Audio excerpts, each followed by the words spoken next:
This is a Sports Catastrophe production. Hey there, Heather, ho there. It's Jeff Cutastrophe. Welcome you to another Sports Catastrophe birthday boy. And the birthday for today, December the 1st. We start a brand new month. And the birthday boy for December the 1st is a man who's now 55 years old. In America, he would be a senior citizen, but not in Canada. He has to be 65. So anyway, he played right field for 17 years with the Expos, the Rockies, and the Cardinals. He won the NL MVP in 1997, famously losing the Canadian Athlete of the Year to Jacques Villeneuve. And Walker made that famous line, why would I lose to a machine? This player actually was the first player in more than 6 decades to bat better than .360 in 3 straight seasons. Of course, he won 3 NL batting titles. Inducted to the Canadian Baseball Hall of Fame in 2009, and in 2020 he was elected to the Baseball Hall of Fame, becoming the first Rocky to be on a plaque. He won the Canadian Athlete Award in 1998, so he's amazing and all that. If you use advanced baseball metrics, he's one of 3 players in history to be in the top 100 in batting runs, base running runs, and defensive runs saved, behind Barry Bonds and Willie Mays. He was a goalie. He wanted to be a goalie in his NHL and play in the NHL. Unfortunately, though, the dream never materialized, as the Expos saw his baseball potential and signed him. Larry Walker would be an icon, getting to the 30-30 club a couple times, and retired in 2005. So Larry Walker, from Maple Ridge, British Columbia. He spent a lot of time playing street hockey and all of that with a group of boys. Even one by the name of Cam Neely, the legendary Cam Neely. Larry Walker wanted to play net in the NHL and all that, and wore 33 and all that.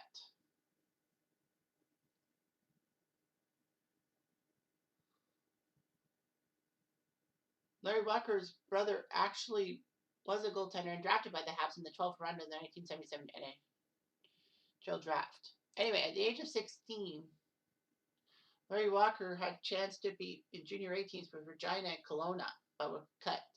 He did make the Regina Pats. Unfortunately, after seeing substandard conditions, he decided to change his course of path and be a baseball guy and all that. The popularity of baseball in Canada during Walker's youth was minuscule in contrast to how he would help baseball be a Canadian sport in a sense.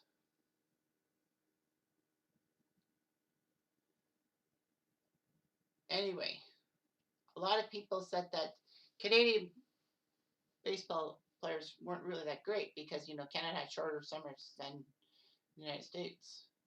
Anyway, Walker was part of the 1984 Canadian team at the World Youth Championships in Kinsler, catching the eye of Expo scouting director Jim Fanning after hitting a home run with a wooden bat. He used a wooden bat in contrast to all the players using metal bats. Fanning decided to sign Walker for $1,500 American, or the equivalent of over $3,700 today, as an amateur free agent. And Canadians were actually not eligible to be selected through the baseball draft at that time, which is stupid. But, Walker attended minor league camp in the Expos 1985 and, broke through. He was part of the Utica Blue Sox of the Class A New York Penn League. Then he went to the Florida Instructional League and then played for A-levels. Then he went to Double A with Jacksonville in 1987. And unfortunately, in 1988, he missed the entire baseball season going through knee surgery. The Expos would give him a chance to join AAA in 1989, and he did well. And then he made his major league debut August 16, 1989, walking twice, before even getting an official at bat, which was a single off Mike Lacoste of the Giants. He was only batting .170 in 56 plate appearances. Walker is also famous for screwing up the Expos' longest game in team history. A 22-inning affair. I can't remember, what was August 19th or 20th, 1989. that Larry Walker seemed to score the winning run to beat the Dodgers in the 16th inning, 1-0. Unfortunately, though, the he was judged to have actually gone off the bag too early. Like he tagged up from third too early and all that before the ball was caught, so he was officially out. Of course, instant replay wasn't around at the time, but he still was out. Worst of all, the Expos lost in the 22nd inning on a Rick Dempsey home run.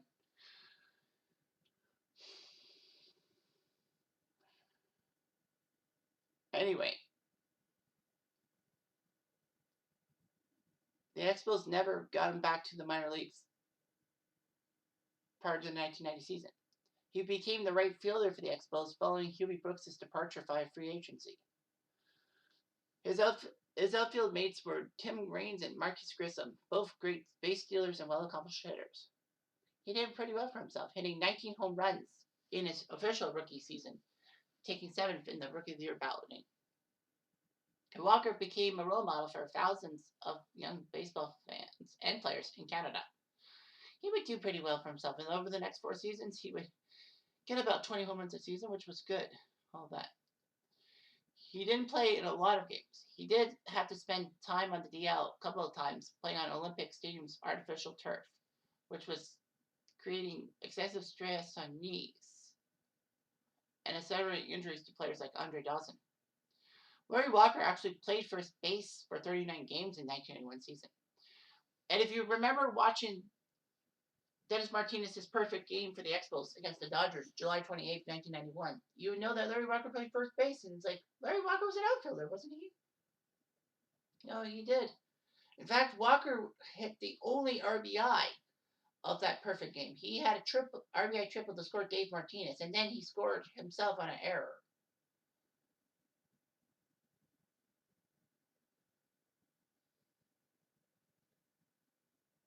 It was amazing and all that to see Larry Walker. He looked pretty good for himself. All that. As Walker became better, so did the Expos. The Expos in 92-93 were so close to winning the NL East both times, but losing to the Pirates and Phillies respectively, because as many fans say, they just ran out of time. The Expos looked amazing, especially in 93, especially seeing that the Expos could have had the first All-Canadian World Series with the Blue Jays, but of course the Phillies beat them for the division, and there was no wild card, not until 94. Anyway, the 94 Expos were fantastic and all that. Larry Walker, unfortunately, in that 94 season, made a dumb move. With 1 out of the 3rd inning, he caught a Mike Piazza fly ball and handed it to a young fan named Sebastian Napier, thinking it was the 3rd out of the inning. Unfortunately, it wasn't. It was the 2nd inning. He retrieved the ball from Napier and held off him to third base. But Tim Wallach hit a home run the next pitch. Walker did give Napier a signed ball. Anyway, Montreal looked good. Larry Walker looked like he was basically the star of the show, if you will. However, the Expos 94 season, of course, everyone knows it was a structure season, and what might have been. They had the second lowest payroll in baseball. However, as the team lost millions of dollars in revenue from 29 canceled home games and the playoffs, which would have gave them buku bucks from NBC/ABC, aka the Baseball Network, and also CBC for the Canadian coverage. Well, or CTV, I think it was. Kevin Malone, the GM, was given orders to drastically reduce payroll because of lost revenue. And the club dealt away their young stars. They couldn't even offer arbitration to Walker, so he was given free agency. Walker did not like the fact that the Expos didn't even give him arbitration. So he signed a 4-year deal with Colorado, worth $22 million US, or $38 million today, the largest agreement since the strike. It's basically $5.6 million a year. And Walker transitioned perfectly to one of the greatest hitting environments in a long time. He would do pretty well with the Rockies, getting the Rockies in '95 to the NL wildcard spot. They did defeat the Braves in Game 3. Unfortunately, though, the Braves took care of the Rockies in 4 games. Walker then decided to play center field, but his injuries bit him in the butt. He would hit well at Coors Field. But in 1997, the Rockies would start on the road, and Walker would start a reversal of fortunes away from Coors Field. He had 2 home runs against the Reds in Cincy. And then on April 5th, he hit 3 home runs in a game in Montreal, of all places. All that. And the fans cheered Walker for his 3 home run game. He looked pretty good. He set records for April for OPS and runs scored, but they've been subsequently surpassed by Barry Bonds and Bryce Harper, respectively. Larry Walker did not want to play against the Mariners in an early game, June 12th, 97, because of Randy Johnson. Ironic that the next month, guess what? One of the Walker's part of the 97 All-Star game. And guess what? He faced Randy Johnson, who theatrically threw over his head. And he drew a walk. All that. But Larry Walker seemed pretty well in all that. Larry Walker was looking good. He was batting .400 as late as July 17th, but fell flat. However, the guy freaking hit .366 with 49 home runs, 130 RBIs, 208 hits, and it wins above replacement of 9.8. Became the first Canadian to win an MVP in any league, American League or National League. It was in the 30 club, 30 home runs, 30 stolen bases at least. Larry Walker was close to getting the Triple Crown, but failed. But his 409 total bases were the most in a National League season since Stan Musial in 1948. That's amazing and all that. He was an icon and all that. The 49 home runs was a Rockies record. I don't know if it still is. But yeah, he set a lot of things going on. Unfortunately, elbow soreness would actually hurt him a little bit. But he still did pretty well, winning the 1998 National League batting title, becoming the first Canadian-born player to do that. And it was the first time that somebody by someone not named Tony Gwynn won the National League batting titles. Gwynn won 4 straight batting titles.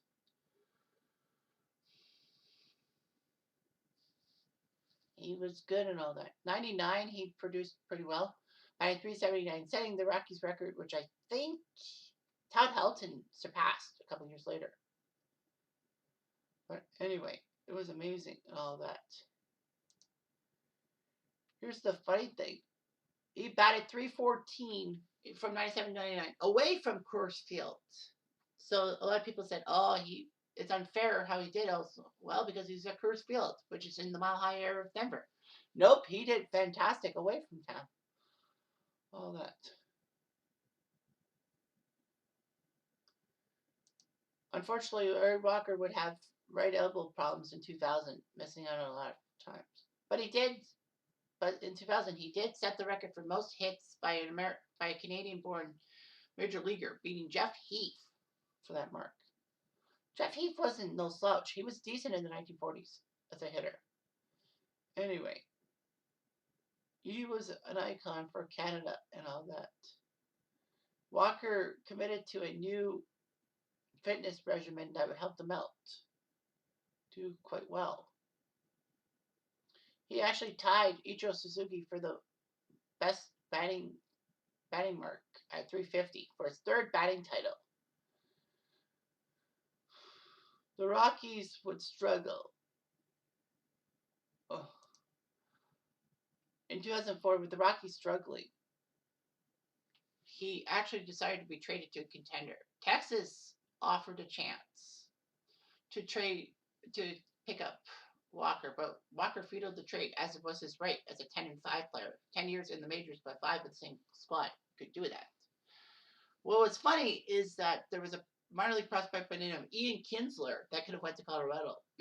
I think Kinsler went to Colorado, if memory serves me right. I might be wrong, but but it was actually good that Kinsler was still nope. He played for Texas, Detroit, the Angels, Boston, and San Diego. So no, he didn't play for the Rockies. But August 6th, Colorado sent Walker to St. Louis for 3 prospects. Walker became the Cardinals' number 2 hitter behind Tony Womack and in front of the 3-4-5 hitters of Jim Edmonds, Albert Pujols, and Scott Rowland. So he was basically a key part of St. Louis's powerhouse offense and all that. Walker would hit 2 home runs in Game 1 of the LDS against Los Angeles, and almost hit for the cycle against the Astros in the NLCS, but he was a home run short, having a triple, double, and single. What was good about Walker being on the Cardinals was that one of the main coaches for the St. Louis Cardinals, not manager, but coach, was Dave McKay, former Blue Jay and a Canadian himself. St. Louis would face Boston in the World Series, getting Walker to the World Series.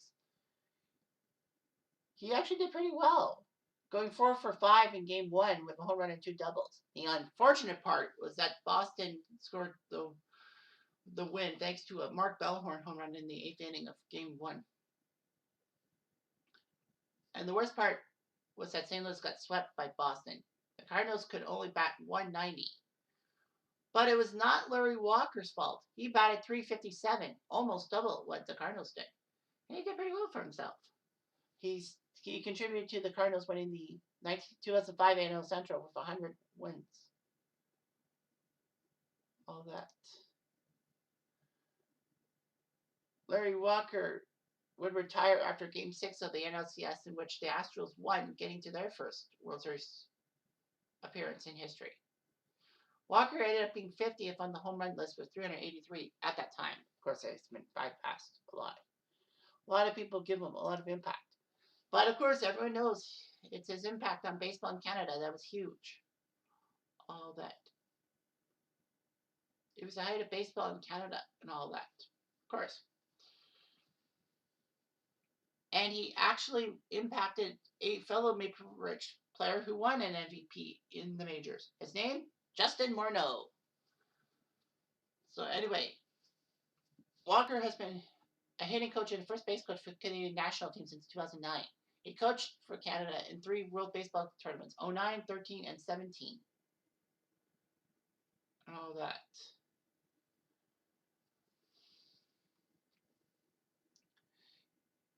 A lot of people said he was the greatest Canadian to play in the major leagues. And I don't think I would disagree with that.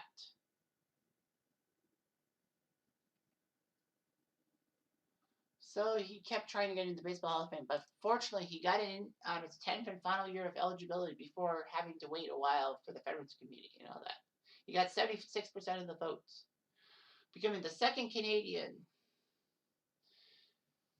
after Fergie Jenkins to be elected to the Hall of Fame.